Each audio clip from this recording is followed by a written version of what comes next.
மதுரையில் இந்து முன்னணி நடத்திய முருக பக்தர்கள் மாநாடு முடிந்தாலும் அது ஏற்படுத்திய அதிர்வலைகள் தமிழக அரசியலில் இன்னும் தாக்கத்தை ஏற்படுத்திக் கொண்டிருக்கிறது.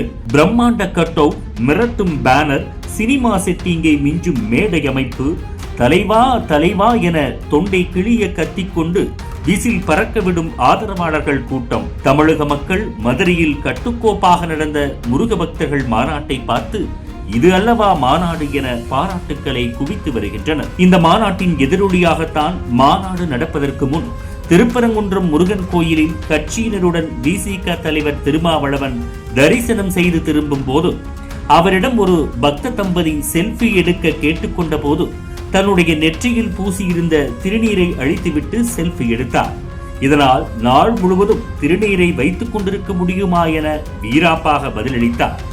ஆனால் பின்னர் மாநாட்டின் பிரம்மாண்டத்தை பார்த்து கிறுகிறுத்து போன திருமாவளவன், நான் திருநீரை அழிக்கவில்லை, வியர்வையை தான் துடைத்தேன் என சோசியல் மீடியாக்களில் நெட்டிசன்கள் கலாய்க்கும் வகையில் கண்டென்ட் கொடுத்துவிட்டு தற்போது தவிக்கிறார். இவர் இப்படி என்றால் முதல்வர் ஸ்டாலின் தலைமையிலான திமுக அரசு பழனியில் நடத்தியதுதான் உண்மையான ஆன்மீக மாநாடு.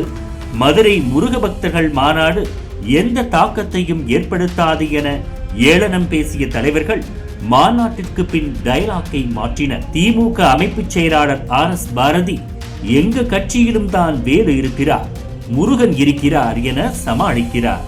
அமைச்சர் பெரியசாமி, முருகன் எங்களிடம் இருக்கும்போது முருகனை வைத்து அவர்கள் எப்படி அரசியல் செய்ய முடியும் என கேள்வி எழுப்பி முட்டு கொடுக்கிறார். அமைச்சர் வேலு அப்படியே அந்தர்பல்ட்டி அடித்துள்ளார். முருகனுக்கு நெருக்கமானவன் நான், ஏனெனில் நான் வேலை என்று கூறியிருக்கிறார். இப்படி மதுரை முருக பக்தர்கள் மாநாடு அரசியல் கட்சிகளிடையே பெரும் தாக்கத்தை ஏற்படுத்தியுள்ளது.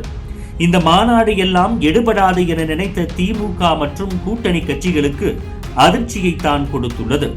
ஏற்கனவே முன்னாள் மாநில தலைவர் அண்ணாமலை கூறியது போல முருகன் மாநாட்டுக்கு முன், முருகன் மாநாட்டுக்கு பின் என தமிழக அரசியல் களம் மாறும் என்பதில் சந்தேகம் இல்லை என்பது மட்டும் தெளிவாக தெரிகிறது.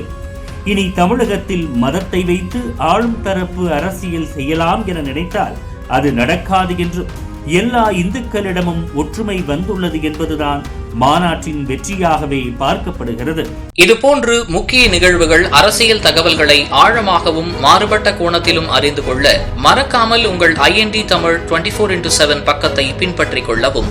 உங்கள் ஒவ்வொரு ஆதரவும் இதுபோன்று பல நிகழ்வுகளின் பின்னணியை அறிய உதவும்.